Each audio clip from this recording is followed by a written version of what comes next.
Okay, can we stand for the pledge, please?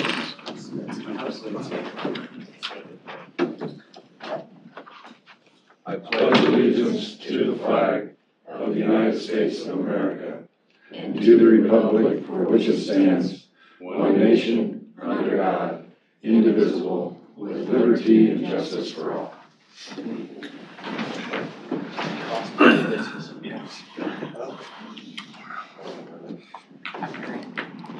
I'm going to call the meeting to order. The first thing on our agenda is the consent agenda. It has the minutes of the 15th to 21st and a couple of employment positions at the. I make a motion to approve the consent agenda. Second. Any discussion? All in favor signify by saying aye. Aye. Opposed, same sign. First up, we have Tina Trientos from the engineer's office. Is continuation of the public hearing that we had last week. We continued that public hearing to identify the shops that are part of this resolution, and they are the Avoca shop, the Caledonia shop, the Hancock shop, Lewis shop, Walnut shop. I believe, Tina, if I can ask, we're looking at disposing all of them as soon as possible except the Lewis shop, is that correct? That is correct. Okay, Lewis shop will be disposed of when the new facility is up and running. Correct. Okay, so as we did last week, we're still in a public hearing. So do you have anybody out in the audience that would like to speak either in favor or opposed of the disposal of our county shops?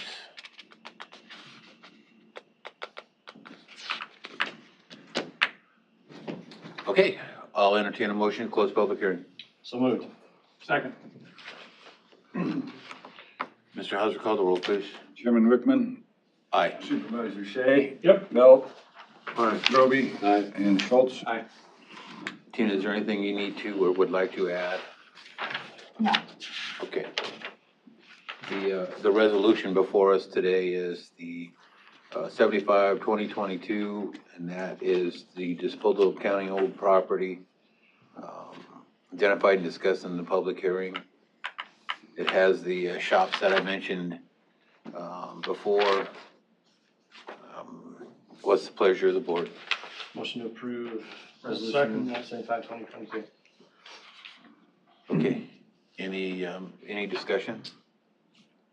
Mr. Hauser, call the roll, please. Chairman Wickman. Aye. Supervisors Bell. Aye. Roby. Aye. Schultz. Aye. And Shea. Aye. All right, let me get, That was easier than I thought. see if I can't get Mark on the line here.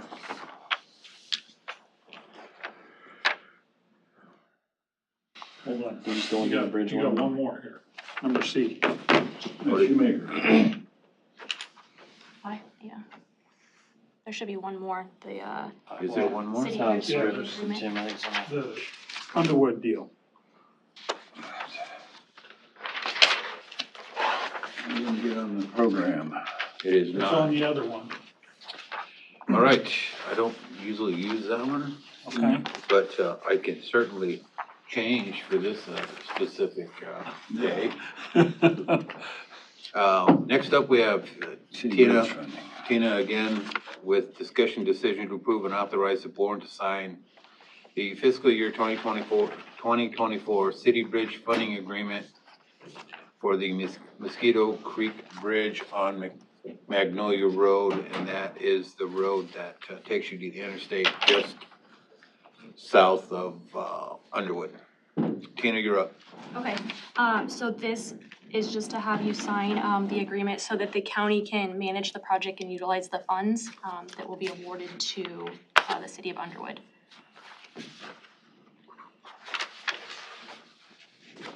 Motion to approve. Yeah, I'll second it. Is there any other questions for Tina? We've talked about this a couple of times. It includes some funding that hopefully we receive through a grant process that actually goes to the city of Underwood, but they will pledge it for the project. What was the timeline on that? So we can't let it any earlier than October 1st of 2023, and then we just have to let it within 3 years from the date the DOT approves it. Okay, but when you would know on the grant? On this one, Yeah, as soon as we get it back, once the DOT gets this back and signs it, we'll know that we're getting those funds. okay. And then the RISE grant is still in the process. I'm not sure when we'll know when we're awarded that one, but we really need to win that or another grant to move forward on this project. Mm-hmm. Okay, thank you. Okay, any other discussion for Tina? No, I'm good. We've only talked about them grants for how long? I know. I hope it comes to fruition. Okay, we have a motion and a second. All in favor, signify by saying aye. Aye. Opposed, same sign. All right, now let me get Mark.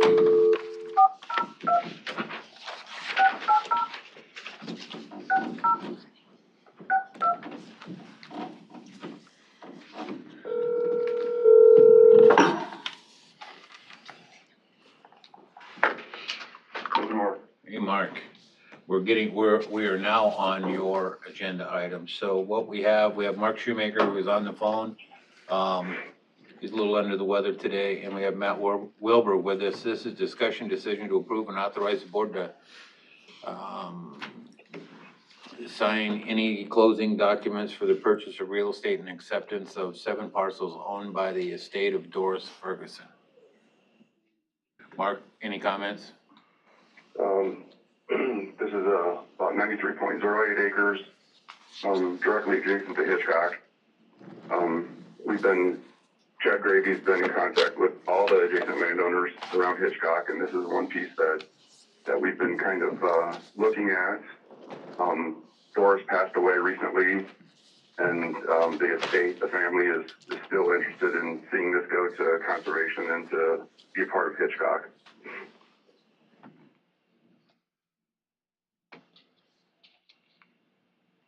The appraised amount was $1,175,000. And that's what we're asking for the supervisors to pay for initially. And we've laid out a schedule of funding. So we're going to try to recoup all of that funding.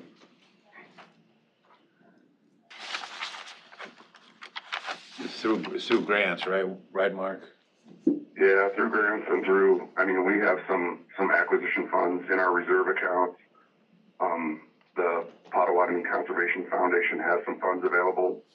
And then there's 3 grant sources, the Gilbert and Martha Hitchcock Foundation, Iowa West Foundation, and a REAP, Resource Enhancement and Protection Grant from the state of Iowa. Okay. Have you applied for them already, Mark? No, the REAP grant would be due next August. And then we're working with the Hitchcock Foundation right now. And then the Iowa West Foundation would be next year in the summer of 23. I'll make a motion to approve. I'm gonna second it. I don't know, do we have to put the fund we're using for that? Yeah, land acquisition fund. Okay, land fund. All right, any, You don't think I'd split it up between his acquisition fund and yours? it's coming from that land acquisition. Yeah. But he had. We're gonna pay it set aside- initially, and then they're gonna do that later. They'll do that later. He's got Okay. this sheet right here. It's gonna depend on the grant dollars, how much we get. Oh, how much we get back out of his fund, all right. Okay, any other questions for Mark or? It'll be a nice addition to Hitchcock. Yes, absolutely. Yep. Okay, we have a motion and a second on that. All in favor signify by saying aye. Aye. Opposed, same sign.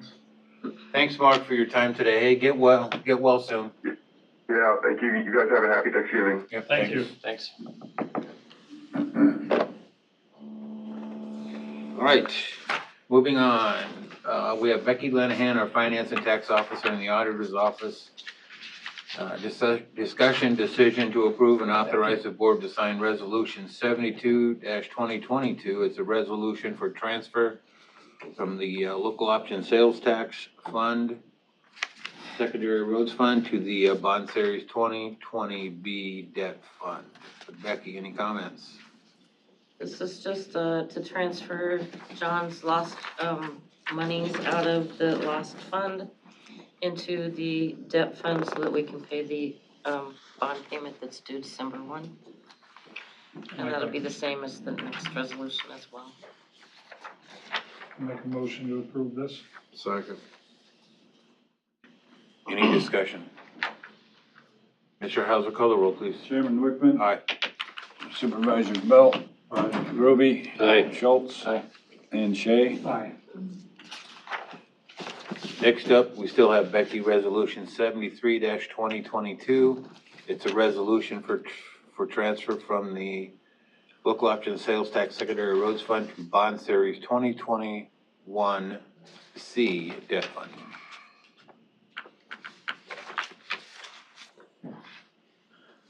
Motion approved. I'll second. Any discussion for Becky on this one? Same as the previous one was. Mr. Hauser, call the roll, please. Chairman Wickman. Supervisors Belt. Groby. Aye. Schultz. Aye. And Shay. Aye. Next up, we still have Becky, Resolution 74-2022. It's a resolution for transfer from the Rural Services Fund to the Secondary Roads Fund. Motion to approve. Second. Becky, any comments on this one? It's just our annual first quarter transfer from the Rural Services Fund to the Roads Fund. Awesome. Is that amount different than, It changes each year, yeah, fiscal year. so is With our budget. it up? Do you know? Not too much if it is, very Okay. little. Thank you. Mr. Hauser, call the roll, please. Chairman Wickman. Aye. Supervisors Belt. Aye. Groby. Aye. Schultz. Aye. And Shay. Aye. Okay, thanks Becky for that. Thank you. Next up, Jana Lemrick, Human Resources. Discussion decision on the approval of the following updated policies in the employee handbook. First off, we'll talk about the end user security policy, number 805. Jana, you're up. Can we talk about 603 first? Because I believe that David will be joining us. I have to change the agenda. Wow. Yeah, you can go 603 first. Okay. 603 is the sick leave policy. In regards to that policy, if you take a look at number 4, the policy committee met and is recommending that we remove where it says an introductory employee will not be allowed to use paid sick leave until the employee has completed the introductory period. We feel that 6 months is a long time to not be allowed to use any sick time. 6 months is important when you're new for that training and getting to know and learn your job, but life happens outside of work and people get sick and kids get sick, and you do earn your sick time from your first day working, so we'd like to allow new hires to be able to use that. The second piece is under number 15. We added that in the event of a death of a full-time employee, regardless of if they were ready to retire, the employee's beneficiary or estate shall be reimbursed for the employee's unused accumulated sick leave in accordance with the schedule outlined above. So you'd have to have a certain amount in your bank, in your sick bank, to be able to cash this out. And this would be paid automatically through payroll upon the death of an employee. All hours of sick leave or what? You have to earn you have to have 600 in your bank. So anywhere from 600 to 960, it would be a percentage of that. Okay. Half is the highest.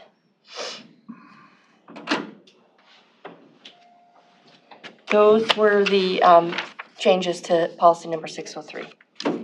Motion to approve that. I'll make that motion to approve. Second.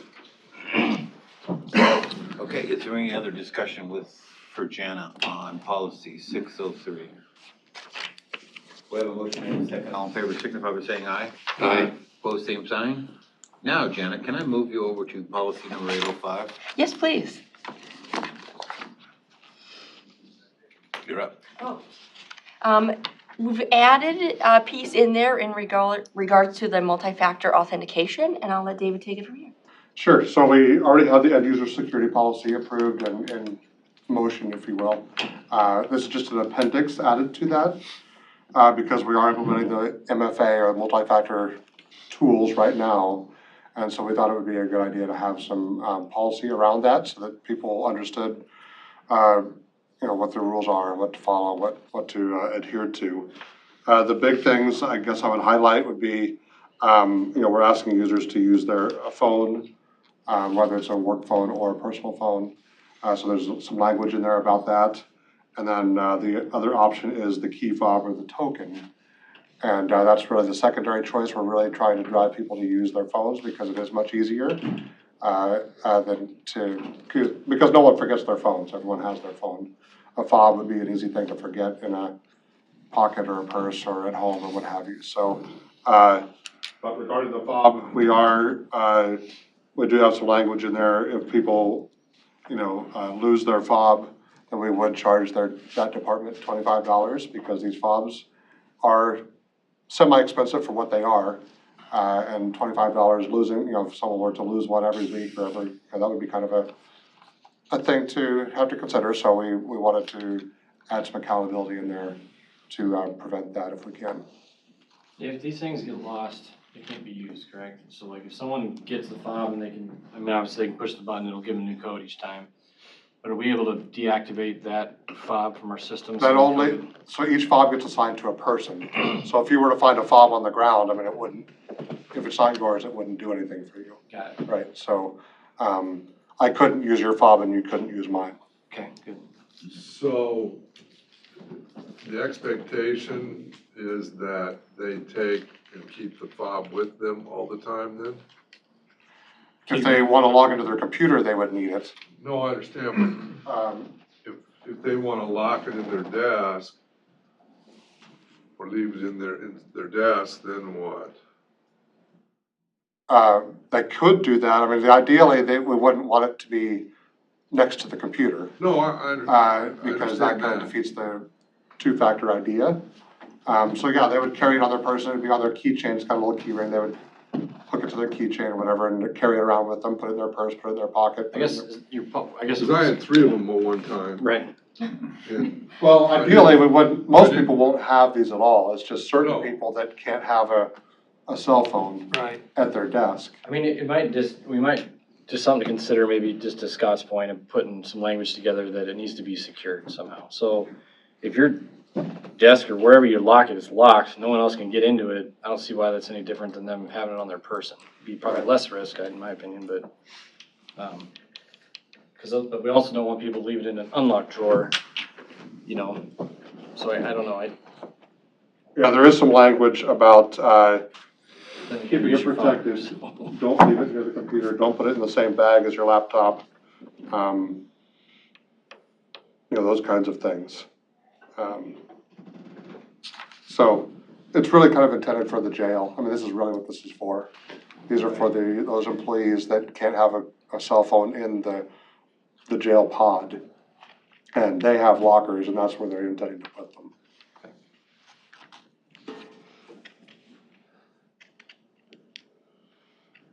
And so far, we've got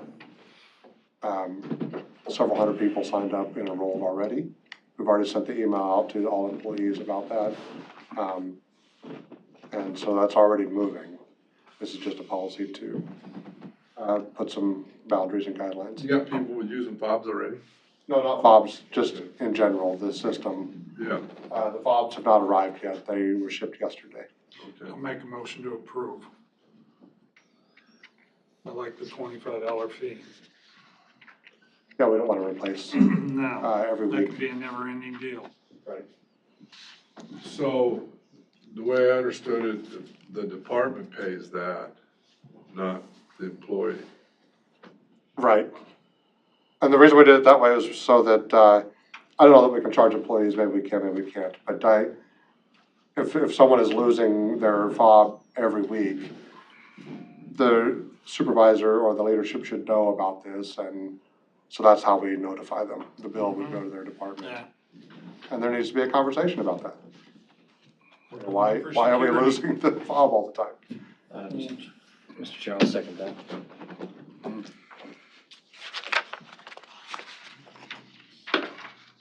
We have a motion and a second on policy 805. Is there any other discussion either for Janet or David on that? No, you know, I just, the only discussion I'd have or statement I'd like to make is just, I would hope that we can get people that can. I understand the jail situation, but the rest of our folks would be really helpful, I think, for us if we could have them use their phones. I mean, we can't force them to unless it's a county-owned phone, which I think we've addressed. But I really hope that people will go that direction, because I think we're gonna have a lot less headache. You know, and if you lose your own phone, that's on you. It's not really on, you know, so I just hope people go that way. I'd say, this is subject to change. Yeah. When the next widget comes out that's for security or multi-factoring, we may decide that's a better process than this, and it's pretty much insurance driven. If we can continue to maintain our insurance and the amount of insurance that we have to protect the data that we're supposed to be securing for the citizens of Pot County. Yeah, I mean, I'm surprised that there's not more like biometric, you know, I know it costs more to put them in now, but I mean, when we buy a new laptop, you know, is it that much more to have that in there already built in, you know, that kind of thing. I mean, iPad's already got it, facial recognition, you've already got it. Second way of getting in, but. Yeah, iPads and phones are great at facial recognition. Desktop computers are not. Right. Typically, webcams, cheap webcams don't do well with facial recognition, bad lighting, what have you. Fingerprints are better, but, the readers are a little bit more than the, $40, $50 per reader. Still, the phone is, there's hands down, the phone is the best method. And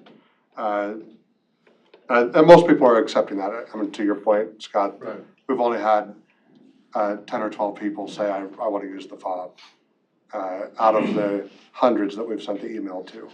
So, besides the jail, I'm talking. Sure.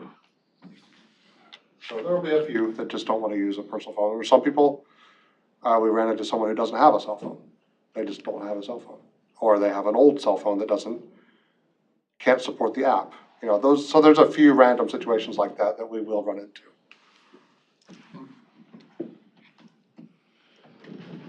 Okay. Any other discussion?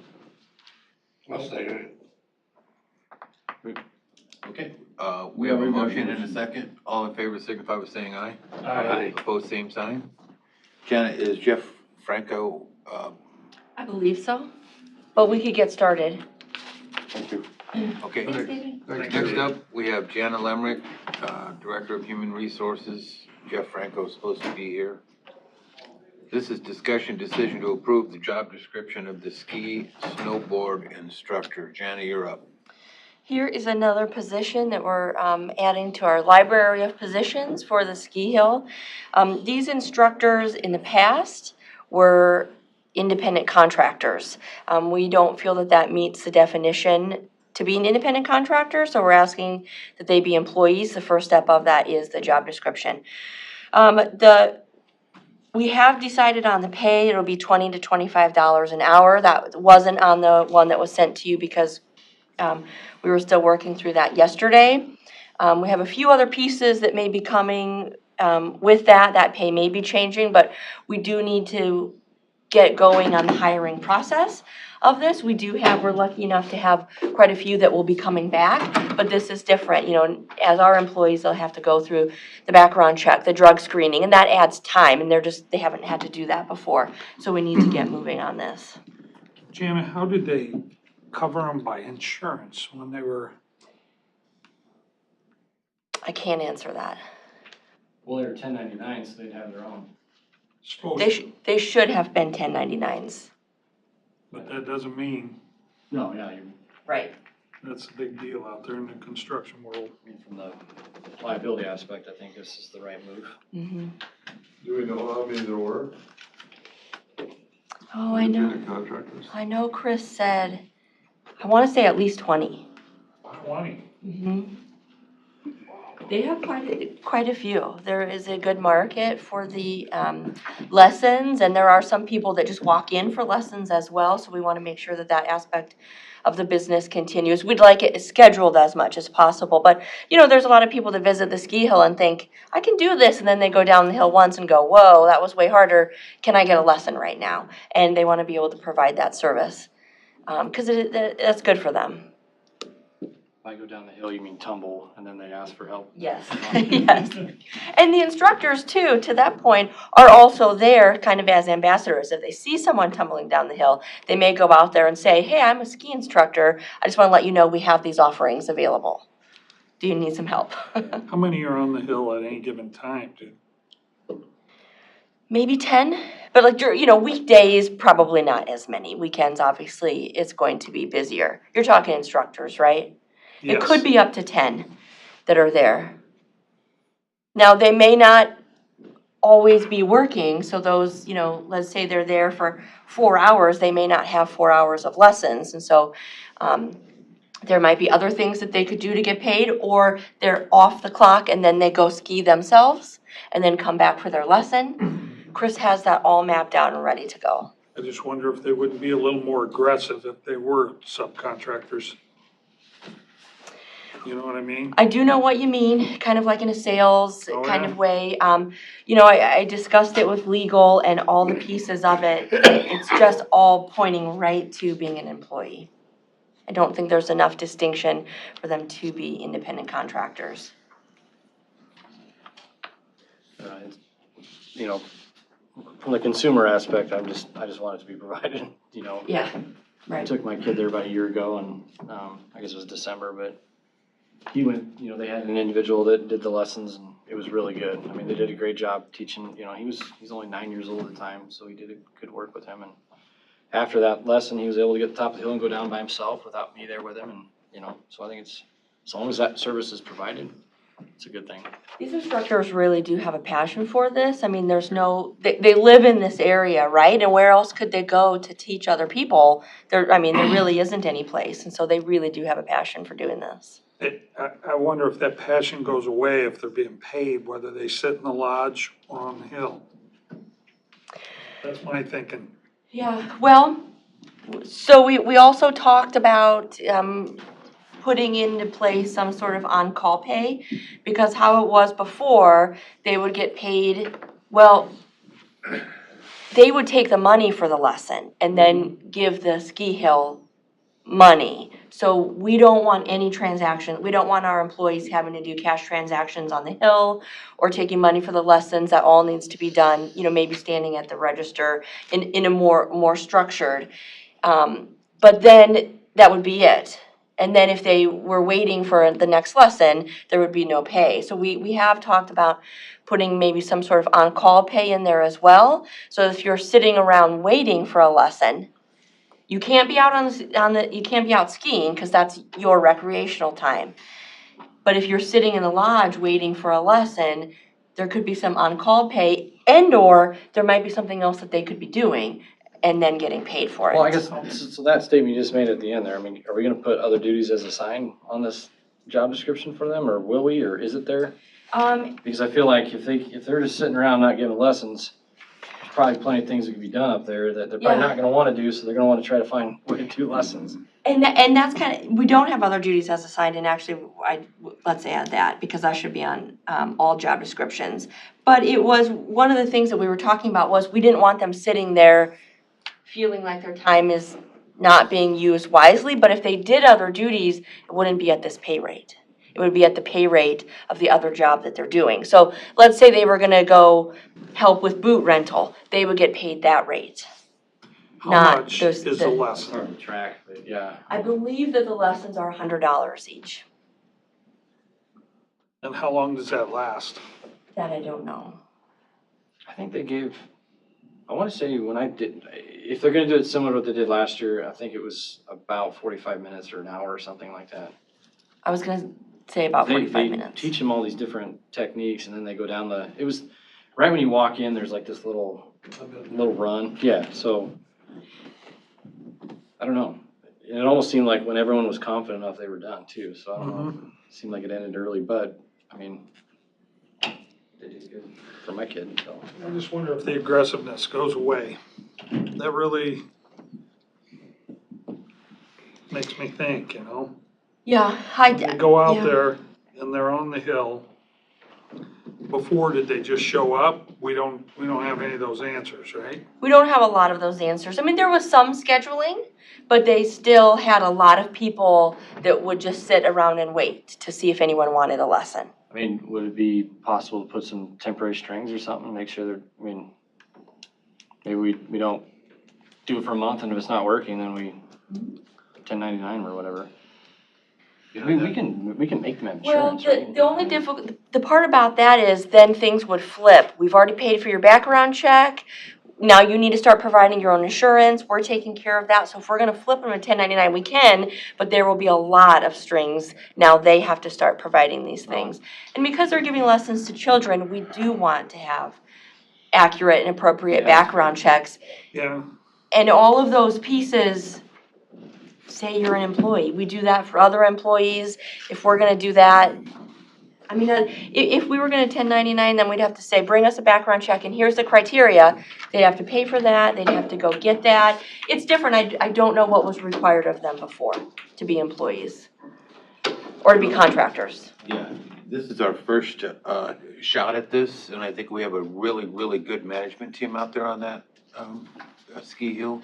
And I think that at least this board member is open to make any changes they request.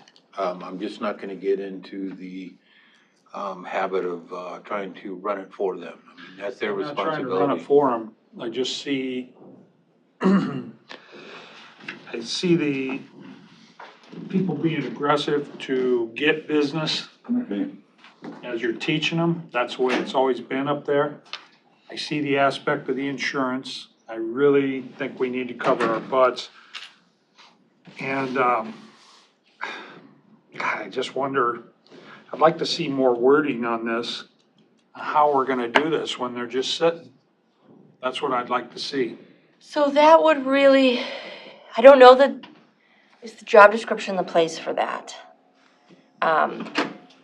Because, Say we got 15 people up there, Uh-huh. 12 people sitting, you know, and 5 of them are working. The other ones are sitting around. mhm.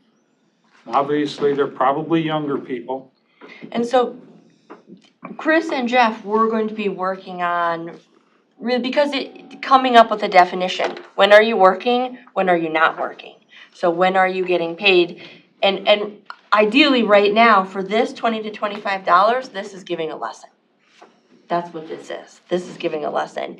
When your lesson is over, then the question then, are you flipping into your on-call status? And that hasn't been finalized yet either. We're I'd like working to through see that. But we needed to get this on the board's agenda, because they were already hiring them as independent contractors, and we needed to pump the brakes and say, hold on a sec, we need to look at that. No, they should be our employees, but we haven't even taken the job description to the board yet. Jeff, comments? You know?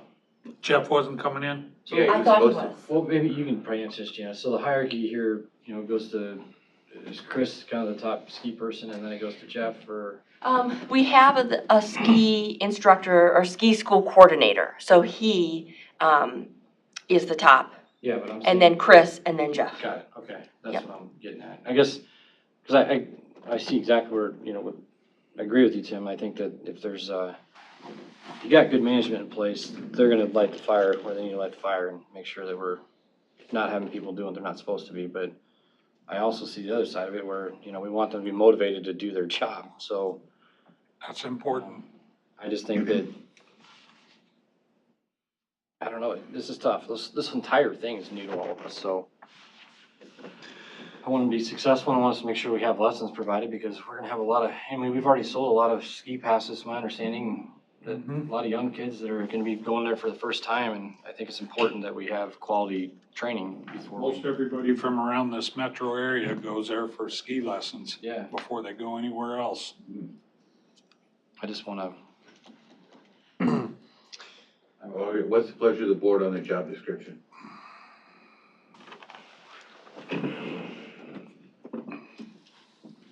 I'd like us to work this out a little bit more. What we would have to do is pause, then we can't hire any, because we don't have a job description to put them in. And as I said, they did already start to go down the route of hiring them, so to speak, as independent contractors. And that piece needs to be ironed out. So could I ask that the board approves the job description as is, and then we bring edits back, so that Heather can post it today and get these people going through the background check, the drug screen. Tentative opening date is December. I would be more apt to do that, Janet, Okay. rather than, to keep things moving forward, rather than to stop it. But I do have some questions on this. Sure. I have some concerns. Well, I think it'd be helpful if Jeff were here, Mark, whoever, so we can just stress this importance of this to them, that they're not sitting around not doing the job. I'll put him on the agenda for next Tuesday. Okay, You can ask all the questions you want. Mark and Jeff? And maybe Chris too. Chris might come in as well, because we No. met with them this week, or was it late last week, to ask those exact same questions, and Chris was putting it all together. And I think it was Thursday of last week. It was Thursday of last week, or Wednesday. But we knew this was gonna be a tight turnaround and that we might not have all those answers, but they have those questions. So yes, we just need to get everyone back I'd together. feel better with that. Okay, thank And you. I want to keep things moving, so I'll approve the job description. Make a motion to approve it. With the addition of other duties as assigned. Correct. Thank you. I'll second. Any other discussion for Janet? We have a motion and a second. All in favor, signify by saying aye. Aye. Opposed, same sign. Next up, Christie Everett. Tentative canvas, you. or an actual canvas of the recount of House District 20. Christie, you're up. Okay, just had a recount yesterday, so one difference on the vote, took one vote away from the winner. So, 4 sheets to sign. That's it. Okay, The difference was 7, now it's 6. Yep, Why was one taken away? it was disputed. There was an identifying mark. I think there's two there. There's 2 there, so you should have 4 total. There's an identifying mark. You can't have an identifying mark on the ballot.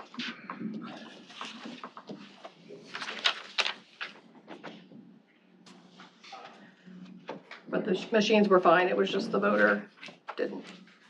It was spoiled, we didn't ballot, avoided the ballot. Is that the one where they wrote in on the write-in line? No, they wrote something else, Oh, so.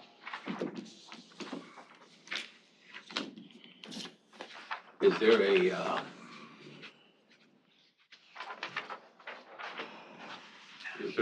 certificate for this, Christie? No, the state does it because it's a state office. I'll make a motion to, excuse me, to canvass for the recount of House District 20. I'll second it. Any questions for Christie? All in favor, signify by saying aye. Aye. Opposed, same sign. What time did you guys get done? 7? 7 o'clock. Well, thank you for. Was there many people? No, just, no, there was nobody. No.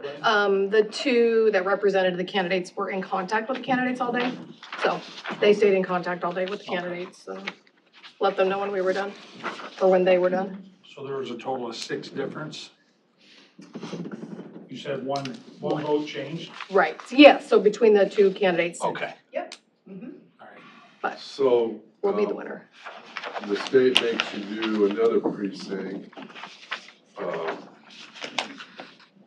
to do a count. No, we already did that. What precinct did you We do? got 16. Okay. There's 4. We did the audit on Thursday right after the election. And it was perfect, so, yep, that's already been sent. So everything's been sent that you signed last week. I will just get this off to them before they canvass next Friday. Thank you. Yep. Glad that went really quick. Yeah, I was too. Get it done. quick. It wasn't quick when I'm sitting there at 6 o'clock at night. see Mel, my supper. Were you Oh, here? yeah, I stayed. They were, Marilyn Kennedy was the third person that they Right. selected, which helped a lot. And Jody and Christie were in the ballot room running the 850, and I had to sit and watch the other three just to be present.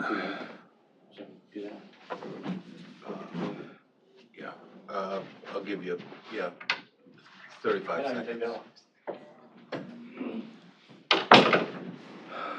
All right, we're just gonna take just a really quick, short hiatus. I'm taking a quick break. Yeah, just a couple minutes. If you're leaving on timing.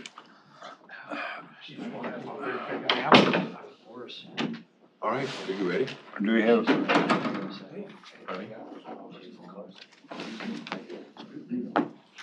All right, next up, we have public comment. Anybody sign the sheet? didn't see anything. Okay, moving on. Yeah, you're supposed to, Closed session. can she sign that sheet? Oh, Let yeah, Mary sign, sign it. This one? sign your name and address.